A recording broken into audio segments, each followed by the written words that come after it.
The observation deck of the Creel Collective's most advanced research station hung in silent contemplation.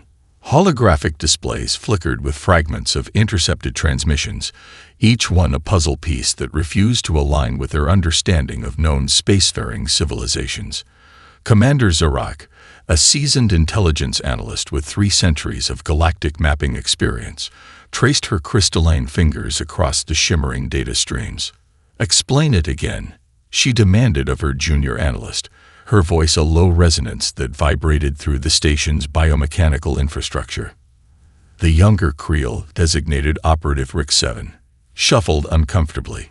His tentacular appendages moved with nervous energy, projecting additional data points that only seemed to deepen the mystery. The human transmissions were maddeningly inconsistent.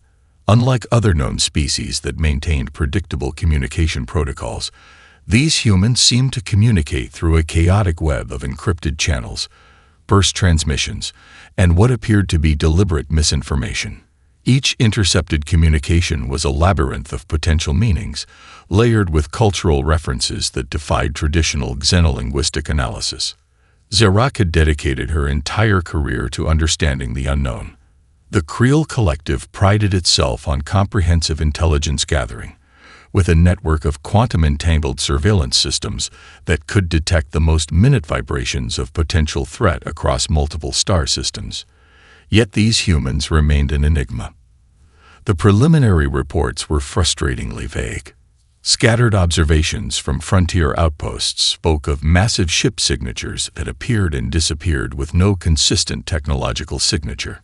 Navigation logs contained impossible coordinate shifts that should have been physically improbable. Most intriguingly, there were whispers of ship designs that seemed to blur the line between organic and mechanical constructs.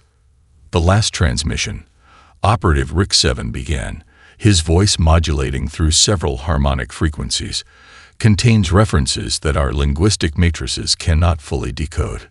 Watch. A holographic projection materialized, showing a fragmented communication. Partial phrases danced across the display. Carrier configuration Sigma. Adaptive response protocol. Biomechanical integration complete. To the Creel analysts, it was like watching a language form and dissolve in real time. Zorak's neural implants worked overtime, cross-referencing thousands of sinological databases. Something about these humans was fundamentally different. Where other species developed technology as a tool, these transmissions suggested something more. A symbiotic relationship between the technological and the biological that defied conventional understanding. "They're hiding something," she muttered, more to herself than to Rick 7. Something fundamental about their approach to space, to warfare, to existence itself. The research station hummed with potential energy. Outside its reinforced quantum-locked windows, the void of space seemed to hold its breath. Somewhere out there, human battle carriers moved through the darkness, their true nature a secret waiting to be unraveled. Rick 7 brought up another set of transmission fragments. Each one was a breadcrumb, a tantalizing hint of a much larger narrative. Commander Zorak knew that in the vast chess game of galactic politics, the humans were playing by rules that no one else had even conceived of existing. "Compile everything," she ordered. "Every fragment, every intercepted whisper. Something is coming, and we need to understand it before it arrives." The quantum displacement sensors of the Creel scout ship Nighthawk trembled with an anomalous reading. Captain Lyrak watched the holographic display with increasing confusion. What had initially appeared as a sensor glitch was rapidly becoming something far more substantial. "Calibrate primary scanners," she commanded, her voice cutting through the ambient hum of the bridge. The ship's artificial neural network responded instantly, recalibrating and cross-referencing multiple detection arrays. The image began to resolve, and nothing could have prepared them for what emerged. The human battle carrier materialized like a dream taking physical form. Its exterior defied every known principle of spacecraft design. Smooth yet textured, the vessel seemed to shimmer with an almost liquid quality, its surface rippling with patterns that suggested movement even when stationary. Traditional sensor readings became meaningless. The ship's energy signature fluctuated in ways that should have been impossible. Lieutenant Krensix, the ship's primary xenotechnological analyst, leaned forward with a mixture of professional curiosity and mounting dread. "Impossible," he muttered, his neural implants working overtime to process the visual data. The human vessel didn't just exist in space. It seemed to interact with space itself, creating localized warps and distortions that made its true size and shape difficult to comprehend. Communication protocols activated automatically.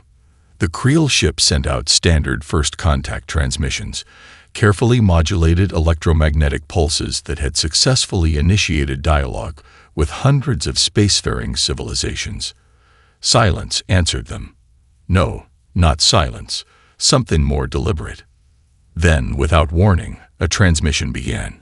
The communication wasn't a standard radio signal or even a recognizable data stream. It was a multi-layered experience that seemed to bypass traditional communication methods entirely. Images, mathematical constructs, emotional resonances, and contextual memories blended into a single, overwhelming communication event. Captain Lyrock felt something she had never experienced in her centuries of space exploration. Genuine, primal uncertainty. Fragments of the transmission began to resolve. The humans weren't just sending a message. They were conducting a comprehensive assessment. Every scan the Creel ship attempted was being analyzed, reflected, and transformed. It was as if the human vessel was learning about the Creel ship faster than the Creel could learn about themselves. "Navigation is becoming unstable," reported the ship's primary systems controller. The Nighthawk's quantum drive began to fluctuate, responding to some unseen influence. Proximity sensors showed no direct interaction, yet the human battle carrier was somehow affecting their systems at a fundamental level. A series of coordinate shifts began to appear on the navigation display. They were impossible trajectories, routes that violated known spatial dynamics. The human vessel seemed to be demonstrating something beyond mere technological superiority.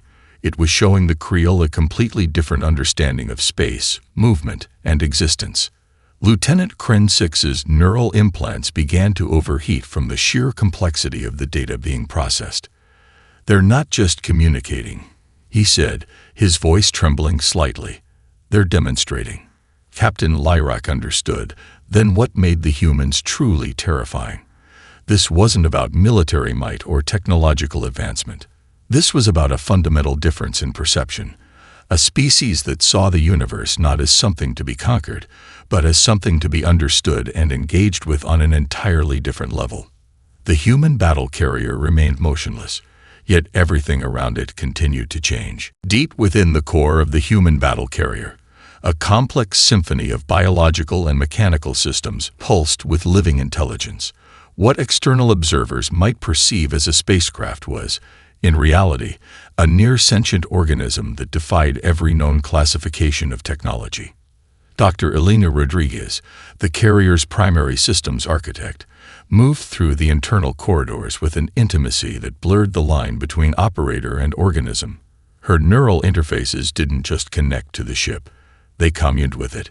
Each movement, each thought, was a collaborative dance of human consciousness and advanced technological potential. The ship's adaptive architecture was a marvel of evolutionary engineering. Nanomechanical structures flowed like liquid metal, reconfiguring themselves in response to environmental stimuli that hadn't even fully manifested. Sensory networks extended far beyond the physical boundaries of the vessel, creating a perceptual field that was more like an extended nervous system than a traditional spacecraft's sensor array. Creel surveillance data, meticulously collected over months of observation, had failed to capture the true nature of the human vessel. What appeared to be randomly shifting hull configurations were actually highly sophisticated adaptive responses. The battle carrier could restructure its molecular composition faster than most species could process a single thought. Sigma protocol engaging. A voice emerged, not from a speaker, but as a vibration that resonated through the ship's entire structure. It wasn't clear if the voice was human, artificial, or something entirely in between. Dr. Rodriguez responded with a series of micro-movements, her fingers dancing across holographic interfaces that seemed to breathe and pulse with living light. The ship's defensive capabilities were beyond anything in known galactic records. When external sensors detected potential threats, the entire vessel would undergo a near-instantaneous transformation.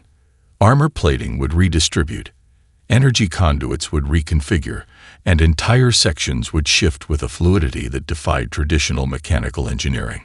Captured Creel data logs revealed fragments of encounters that seemed impossible.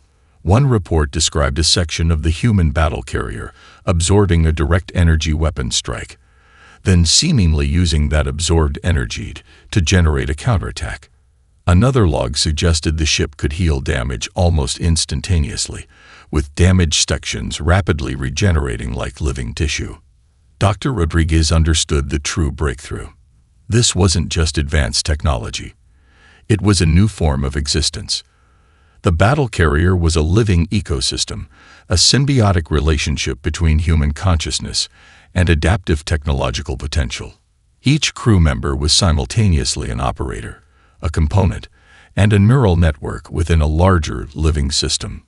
Biological interfaces ran throughout the ship's structure. Human neural patterns integrated with quantum computing systems, creating a computational matrix that could process information at speeds that would drive most alien species to madness. The line between organic and mechanical had not just blurred. It had been completely erased. During one critical system test, Dr. Rodriguez watched as the ship's internal structure responded to a hypothetical threat scenario. Entire sections would reorganize, create redundant systems, and develop novel defensive strategies in microseconds. It was less like a computer running a simulation and more like an organism developing an immune response. The most classified aspects of the human battle carrier remained hidden.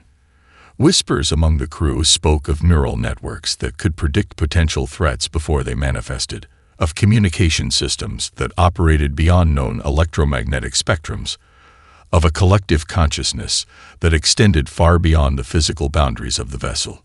As stars drifted past the ship's quantum adaptive hull, Dr. Rodriguez smiled. The Creel and other alien species were still trying to understand the technology. They had yet to realize that what they were seeing was something far more profound, the next stage of human evolution. The Creel Tactical Command Center fell into a profound silence as the holographic battle simulation unfolded. What had begun as a standard strategic exercise had transformed into something far more terrifying, a live demonstration of human psychological warfare that defied every known principle of military engagement. Commander Zarak watched as the human battle carrier moved through the simulation space with an almost supernatural awareness. It wasn't just predicting enemy movements. It was actively manipulating the psychological state of the opposing force. Each tactical decision seemed to emerge from a level of understanding that went far beyond conventional strategic thinking. The battle carrier's approach was a masterclass in cognitive disruption. It didn't simply respond to threats. It anticipated them, reshaped them, and transformed the entire context of conflict. Creel tactical algorithms, developed over centuries of galactic warfare, began to break down under the weight of the human vessel's approach. Adaptive response matrix is failing, reported the primary tactical analyst, his voice a mixture of professional detachment and rising panic. The holographic display showed impossible scenarios unfolding.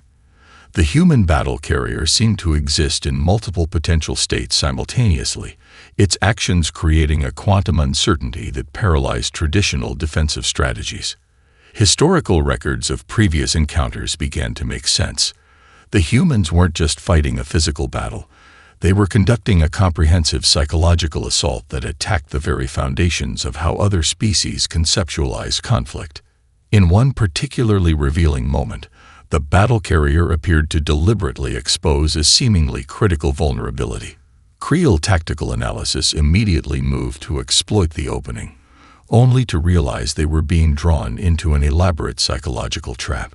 The vulnerability was a carefully constructed narrative designed to trigger specific decision-making patterns.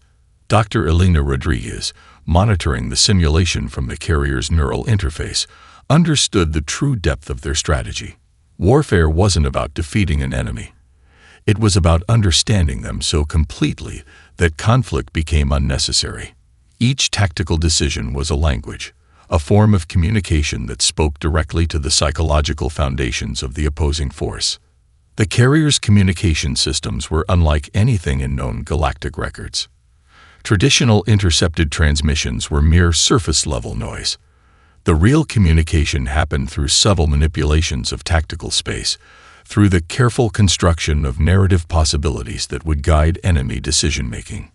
Creel military historians would later describe this approach as predictive psychological engineering. The human battle carrier didn't just respond to threats. It created entire ecosystems of potential conflict, guiding opposing forces through carefully constructed narrative pathways.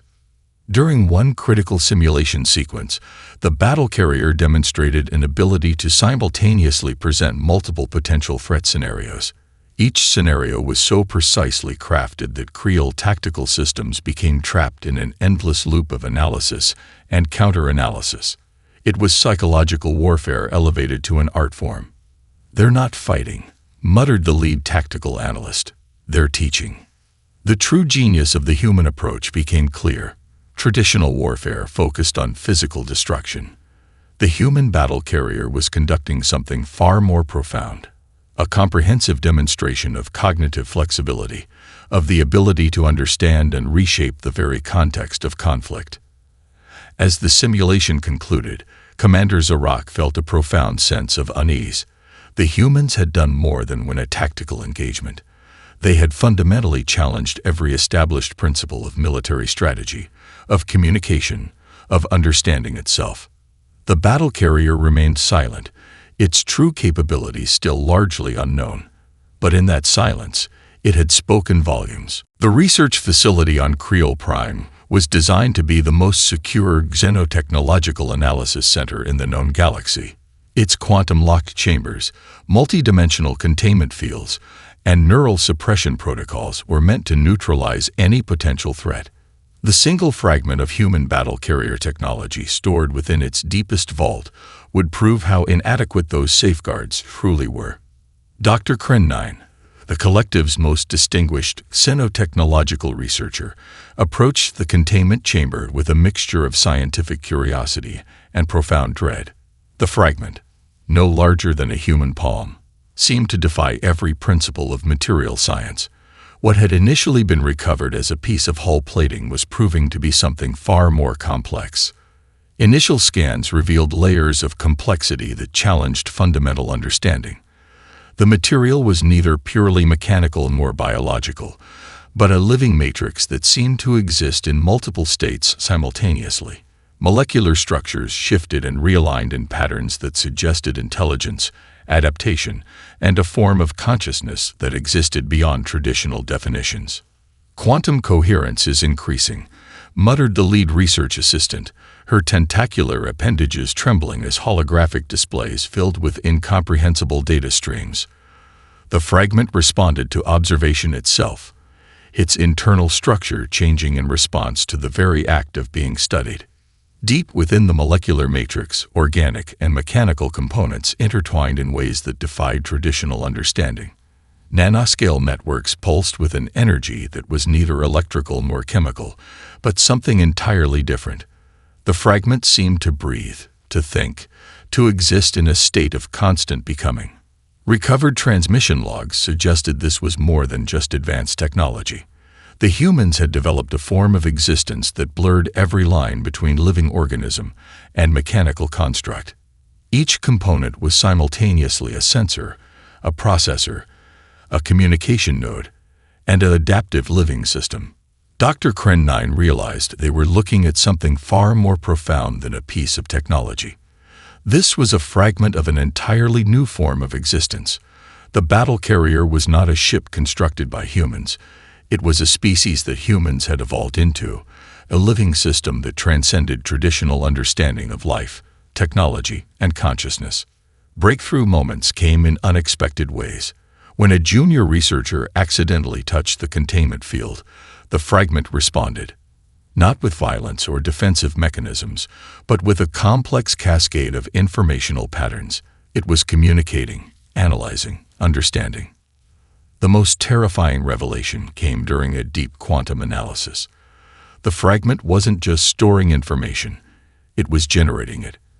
Complex mathematical models, technological designs, and entire ecosystems of potential knowledge emerged from what should have been an inert piece of material. It was creating, evolving, expanding its own understanding in real time. Historical records began to make sense.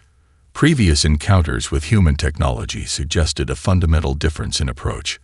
Where other species developed tools, humans seemed to grow them.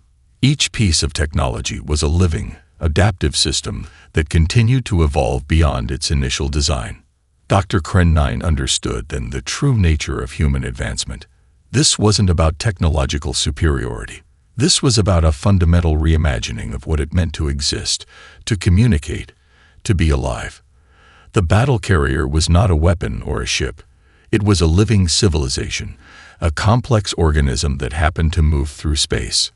As containment protocols began to fail, the research team watched in a mixture of terror and awe. The fragment was no longer just being studied. It was studying them. The Galactic Concordance Assembly Hall fell silent as the transmission played. Representatives from 217 different species watched with growing horror as the implications of human technology became impossible to ignore. Ambassador Lyrock of the Creel Collective stood at the central podium, her crystalline form flickering with nervous energy. The holographic display behind her showed fragments of human battle carrier encounters, each more disturbing than the last. What had begun as isolated reports had transformed into a comprehensive threat assessment that challenged everything known about interstellar civilization. "We are not dealing with a species," she began, her voice resonating through translation matrices. "We are confronting a fundamentally different approach to existence." The Zorn diplomatic corps, typically known for their unshakable composure, showed visible signs of distress. Their neural link representatives huddled in tight formations, their collective consciousness struggling to process the information. Previous galactic conflicts had followed predictable patterns. Technological advancement, territorial expansion, resource competition. These were the understood rules of interstellar engagement. The humans had rewritten those rules entirely. Intelligence reports began to paint a terrifying picture. Human colonies weren't just settlements. They were living ecosystems that adapted and transformed their environments with unprecedented speed. Each human outpost demonstrated a level of technological integration that made traditional colonization efforts look like primitive attempts at survival. Most disturbing were the reports of human communication. It wasn't just about information exchange. Each interaction seemed to be a comprehensive cultural and technological assessment. Alien species that engaged with humans found themselves fundamentally changed, their technological and social paradigms restructured in ways they couldn't fully comprehend. The Quantum Collective, a species known for their advanced computational abilities, had been particularly impacted. Their initial attempts to analyze human technology had resulted in a complete systemic breakdown of their primary neural networks. What should have been a simple technological assessment had turned into a comprehensive reimagining of their entire cognitive framework. "They don't conquer," muttered the Zorn representative, a statement that sent ripples of confusion through the assembly. "They transform." Evidence began to accumulate from multiple star systems. Human interaction wasn't about military conquest or resource extraction. It was about a fundamental exchange of potential, a way of engaging with other civilizations that went beyond traditional concepts of diplomacy or warfare. Recovered communication logs showed something even more disturbing. The humans weren't just responding to external threats. They were creating entire ecosystems of potential interaction. Each encounter was a complex dance of information, adaptation, and mutual understanding that challenged the very concept of conflict. The battle carriers were just the most visible manifestation of a much deeper phenomenon. They were living proof of a species that had transcended traditional limitations of technology, biology, and consciousness. Each vessel was a complete civilization, a complex organism that moved through space with a level of awareness that defied conventional understanding. Ambassador Lyrak projected the final piece of evidence, a transmission intercepted from a human diplomatic mission. It wasn't a message of conquest or threat. It was an invitation to understand, to grow, to transform. We are facing, she concluded, her voice barely a whisper, a species that doesn't see the universe as something to be conquered, but as something to be understood. The Galactic Concordance sat in profound silence. The true nightmare wasn't the potential for human military power. It was the realization that humans represented something far more dangerous, a fundamental reimagining of what it meant to exist in the universe. The Crimson Nebula burned with the aftermath of what would become known as the most one-sided conflict in galactic history. What the Zorn Collective had intended as a decisive strike against human expansion became a demonstration of technological and strategic superiority that would be studied for generations. Admiral Elena Rodriguez stood on the bridge of the human battle carrier, her consciousness integrated so deeply with the ship that the boundaries between human and vessel had become meaningless. Around her, the nebula itself seemed to respond to the carrier's presence, stellar gases shifting, gravitational fields subtly realigning in ways that defied traditional understanding of astrophysical dynamics. The Zorn battle fleet had arrived with overwhelming force. 300 primary combat vessels, supported by a secondary swarm of autonomous drone platforms. Their strategic algorithms had calculated a 99.7% probability of total victory. Those calculations would prove to be catastrophically wrong. The human battle carrier didn't engage the Zorn fleet in any traditional sense. Instead, it began to reshape the entire battlefield. Quantum entanglement technologies manipulated local spacetime, creating interference patterns that turned the Zorn's most advanced weapon systems into little more than complex paperweights. Energy weapons would charge, then dissipate before reaching their targets. Missile systems found their guidance systems rewritten mid-trajectory. What made the encounter truly terrifying was the level of strategic thinking demonstrated. The battle carrier wasn't just defending. It was teaching. Each defensive action was a comprehensive lesson in the futility of traditional conflict. Zorn tactical networks found themselves caught in recursive loops of strategic analysis, their computational systems overwhelmed by the carrier's ability to generate multiple potential outcomes faster than they could process a single scenario. Dr. Marcus Chen, the carrier's primary strategic architect, worked in perfect synchronization with the vessel's neural networks. His thoughts were both input and output, a continuous flow of strategic potential that transformed the nebula into a living chessboard. The Zorn didn't just lose, they were systematically deconstructed as a strategic entity. Recovered Zorn logs would later reveal the true horror of the encounter. The battle carrier seemed to exist in multiple potential states simultaneously. Weapon strikes would pass through where the vessel appeared to be, only to find nothing but empty space. Defensive systems would activate against threats that hadn't yet manifested, neutralizing potential attacks before they could even be conceived. The most shocking moment came when the carrier began to communicate directly with the Zorn fleet's neural networks. It wasn't an attack in any traditional sense. Instead, it was a comprehensive information transfer that began to fundamentally reshape the Zorn's understanding of conflict, of existence, of potential.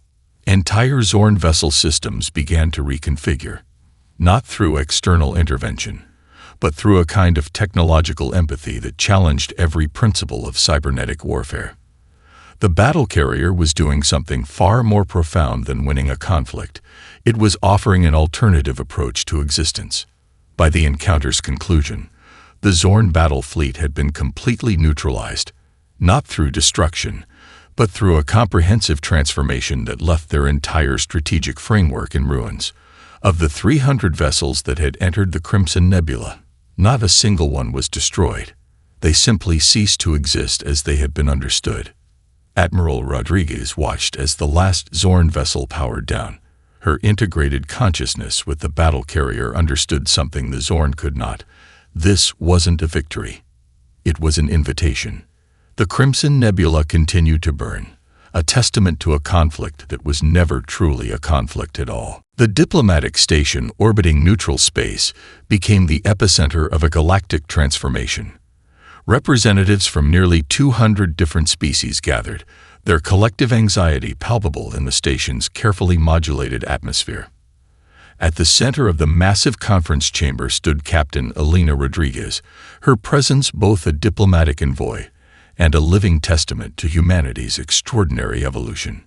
Diplomatic logs would later record this moment as the most significant meeting in galactic history. The humans weren't presenting themselves as conquerors or even as equals. They were offering something far more profound, a fundamental reimagining of interstellar cooperation. The Creel delegation, still reeling from their earlier encounters, approached with a mixture of terror and fascination. Commander Zorak, who had once led the initial intelligence gathering on human technology, now stood as a primary intermediary. Her crystalline form reflected the holographic displays that danced around the conference chamber, showing fragments of human technological and cultural development. "We are not here to explain ourselves," Captain Rodriguez began, her words translated through complex neural matrices that captured nuances beyond simple language. "We are here to understand together." The true nature of human advancement became clear. The battle carriers were not weapons of war, but living repositories of potential. Each vessel was a complete civilization, a complex organism that carried within it the accumulated knowledge, creativity, and adaptive potential of human experience. They had transcended traditional concepts of technology, of warfare, of existence itself.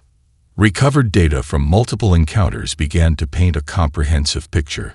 Human interaction wasn't about domination or resource extraction.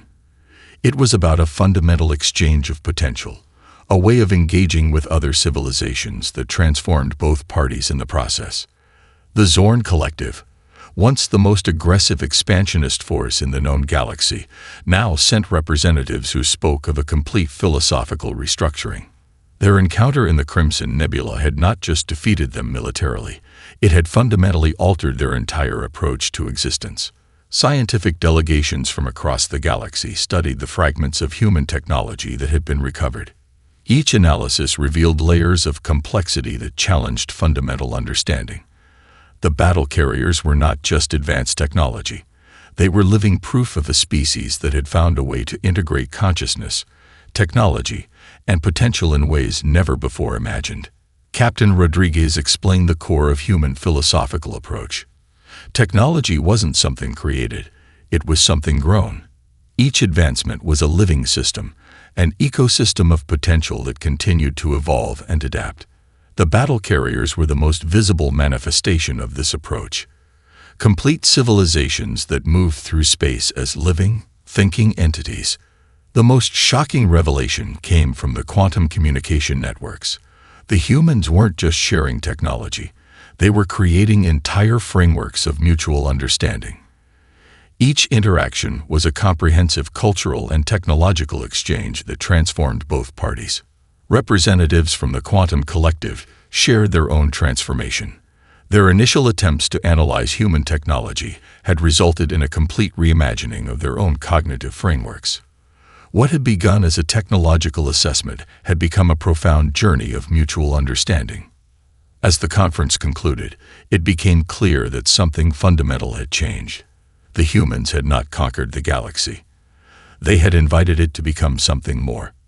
"We are not special," Captain Rodriguez said in her final address, her words resonating through translation matrices that captured the depth of her meaning. "We are simply the first to understand that potential is the most powerful force in the universe."